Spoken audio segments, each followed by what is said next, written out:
Hey everybody, what's going on? Hellmite here, bringing you another video from Grab the Lantern today. Today I finally wanted to give my review and my impressions of the Ruined King, a League of Legends story game that was created by Riot Forge and Airship Syndicate. Now, I know this is a little ways after the game first came out, but I have only just now been able to actually have the time to complete the game, and I wanted to give my thoughts regardless, because for those of you who are still on the fence about whether or not this is a game worth buying, it's very different from League of Legends, for example. It isn't really a Riot game, right? Someone else created this, of course. You know, is it worth playing now that the ending is sort of ruined by Sentinels of Light? Is this game worth playing? I hope this review is going to help you guys determine whether or not this game is worth it for you. However, one thing I'll say right off the bat, though, is that Ruined King is excellent for you if you are at all interested in the League of Legends universe.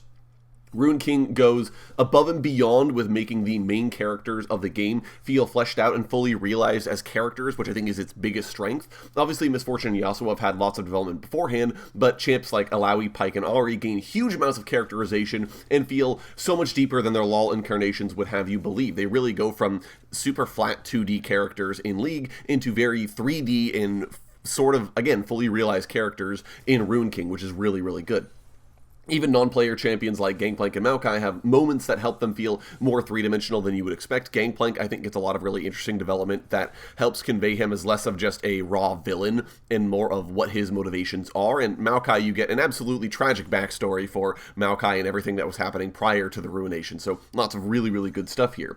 There's also a lot of good storytelling focus to this game. There are very few moments where the game kind of drops you off and says, we're padding the runtime of the game, so you're just going to hang out here and do arbitrary stuff until we tell you it's time for the plot again. It really keeps you moving from plot point to plot point constantly throughout the game, which means that there's very little downtime of sort of sitting on your hands waiting for the storytellers to wake up again and start writing again, right? It really feels like the game keeps you moving through the story, which is really, really nice and helps to fill out the time of the game. It never feels like you're just sort of arbitrarily doing things or fighting things. There are a lot of small little lore blurbs too, which end up being mostly relevant, and they can give context to some other characters that don't have screen time. There's some backstory on Thresh's sort of descent into evil. There are some other characters that actually show up in-game from other IPs. Ladros and Rasa from Legends of Runeterra are actually in Ruined King as enemies that you can fight. Sorry, spoiler alert on all of this video, guys, so if you don't want to know too much about it, there you go. But either way, so those characters show up, and even there are fun references to a lot of really obscure things from League of Legends history, which shows the love and care that the team have for the game. Things like enervating Locket, and more importantly, its sort of hilarious description, right? Like, that's something from ancient days that most modern League of Legends players don't know, and the fact that Airship Syndicate put that in the game is indicative of the fact that they understand and they know what their audience is supposed to be and what the IP they're creating is supposed to be about. The gameplay of Ruined King, though, is also pretty nice. It has a fun take on the sort of traditional turn-based RPG formula. The lane system does a good job of making combat feel dynamic, either by giving you some degree of flexibility in choosing how you're going to structure your own turns, or by sort of, when they get really meta with it and they say, oh, you're going to get hit with this debuff if you do anything in the speed lane or anything in the power lane, right? Then there's a lot of fun trying to have your characters dodge enemy abilities through the lane system, which is just really, it's really cool. My one knock against it is that it's pretty complicated and takes some time to sort of get used to exactly how it's supposed to work. Enemies also almost always have some mechanic that makes encounters play out differently, and they generally make it so you can't just DPS through things. You kind of have choices to make, and it also means that there are certain characters that are going to be better in some situations, and some characters that are going to be worse in some situations, which then makes your party balance an interesting sort of puzzle to play around with. And speaking of party balance, it's really nicely done. I didn't feel like there was a single combination of three champions that were just unplayable, right? You could not use those three in any particular dungeon. I really felt like the party balance was on point, and basically every character is customizable to the point that they can serve a variety of different roles for you, generally speaking. And this is done through the rune system that this game has, on top of the way in which you upgrade your abilities by not only making them stronger, but also by choosing sort of alternate effects for them to have. And now all these are sort of unlocked as you level up, so of course, early in the game you don't have as much customization, but later in the game, when you have access to a bunch of rune shards and a bunch of ability points, you really have the ability of saying, okay, Ahri, I know I was using you as my primary damage dealer, but now I want to swap things up, so I'm going to convert you to be more of a healer, supportive type character by moving your runes around to make you more about healing, by moving your ability points around into the healing-based abilities, and generally set you up as more of a support now, and let's say, Miss Fortune is going to be my primary damage character, which is kind of fun. And speaking of damage, I feel like every character has some kind of mini game to play, even in the middle of a fight, which is kind of nice. Miss Fortune has Tapped, which has synergies with a bunch of her other abilities. Yasuo has his free spells after stacking Steel Tempest. Pyke's got his stealth and debuff synergy. There's a lot of just really fun stuff that each individual character does in the middle of a fight, which sort of allows you to, it makes sure that every fight, it feels engaging. It never feels like you're just hitting the attack button until all the enemies drop dead, which is just a really, really nice thing about the game overall. But unfortunately, Ruined King is not a perfect game, and I feel like I need to talk about this up front. The biggest thing is the bugs. Now, I try to not talk about bugs, generally speaking, in these kinds of games, because bugs just happen. Every game, no matter how well polished, no matter what company makes it, has a bug or two that players are going to encounter, and generally they're not a big deal. But in Ruined King, there were multiple game-breaking bugs that I encountered. I was able to softlock myself once. I, unfortunately, just due to the way certain quest trees worked out and with enemy spawns, I was able to lock myself out of getting Pyke's third ultimate and getting Alawi's final legendary weapon. Right, like just the way the game glitched out, I wasn't able to do that. There were some broken animations. There were a couple of places where there were some smaller bugs, things like the NPC dialogue not disappearing or certain text strings appearing in the middle of combat when it was supposed to be a tooltip instead. And those weren't a big deal, but the multiple game-breaking bugs I experienced were kind of a big deal because they did have an impact on my ability to play the game, and that was sort of a disappointing thing to see in the game. Not that I fault Airship Syndicate, the game was delayed for quite some time, but it is something that I feel like I need to mention.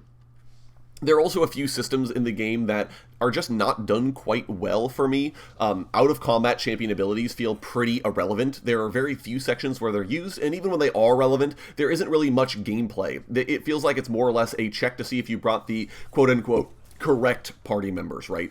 Pyke's is okay because there is a little bit of gameplay because he's out on his own without the rest of his party. If he has to fight somebody, then he's going to do so on his own, right? And that's sort of a difficult proposition, but everyone else, it really feels like they're just not used well, especially Miss Fortune, who I literally think her dungeon ability is used exactly once and never again, and that's just not good at all.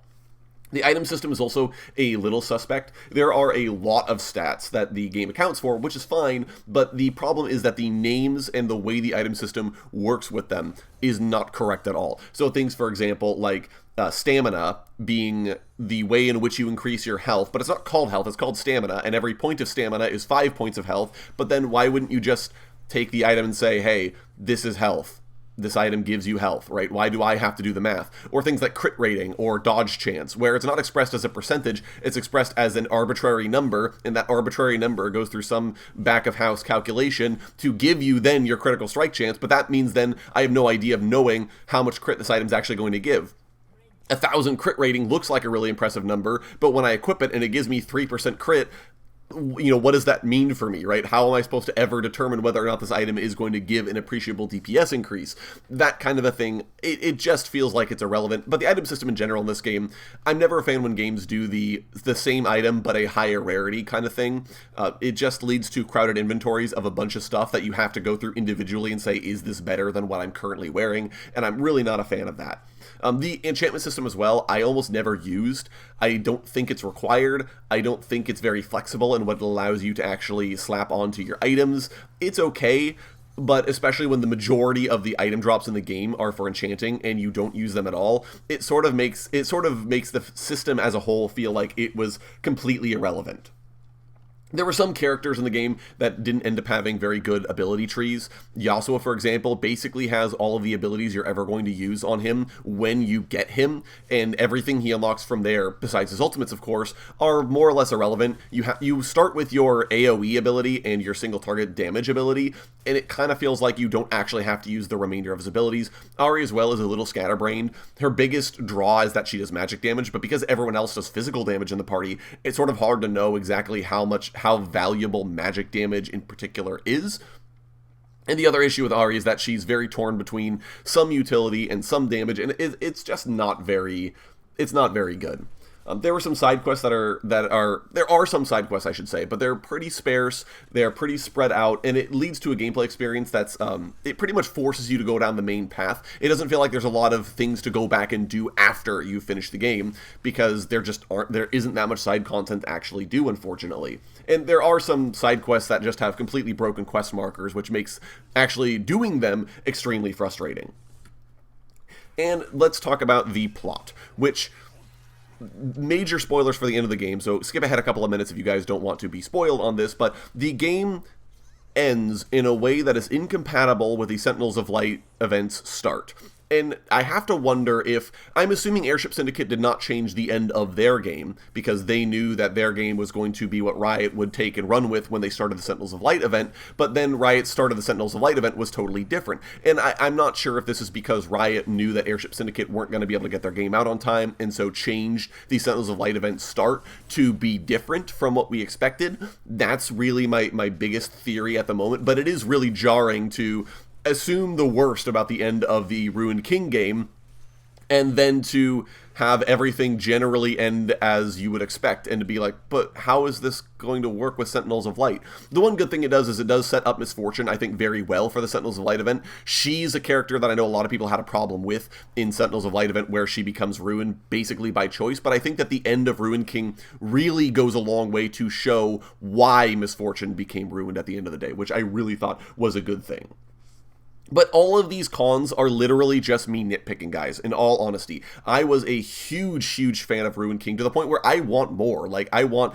put in DLC, Airship Syndicate, create a sequel to Ruined King. I don't care what you have to do, but I want to play more of this game. It was absolutely incredible, and I am really excited to look to see what Airship Syndicate does next, or what game they do next, honestly, because if it's anything like Ruined King, I am a big fan and really excited to see it. So, either way, that's going to be it for me today, guys. Thank you all so very much for watching. Let me know what your thoughts of Ruined King are down in the comment section below. If you've been planning on playing it, if you aren't planning on playing it, but maybe my review has changed your opinion.